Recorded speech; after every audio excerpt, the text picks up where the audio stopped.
Ever wondered why the ocean rises and falls?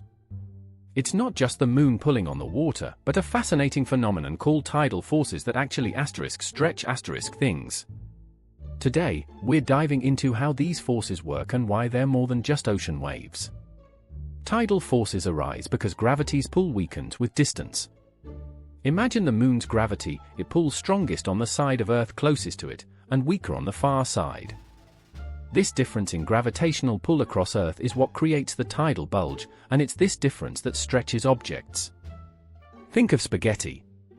The side facing the moon experiences a stronger pull, while the opposite side feels a weaker one. This differential pull elongates the Earth, creating those ocean tides. It's not just water, though. Even you are being stretched, albeit by an incredibly tiny amount, about the width of an atom. Interestingly, tidal forces aren't exclusive to Earth. They're responsible for the synchronous rotation of our moon, meaning it always shows us the same face. Furthermore, these forces are incredibly powerful on celestial bodies closer to massive objects.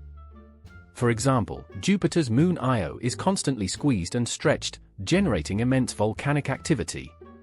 So, tidal forces are the result of varying gravitational pulls, causing stretching effects across planets and moons.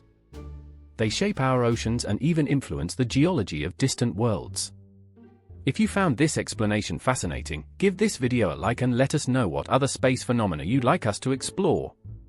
Don't forget to subscribe for more mind-blowing science content.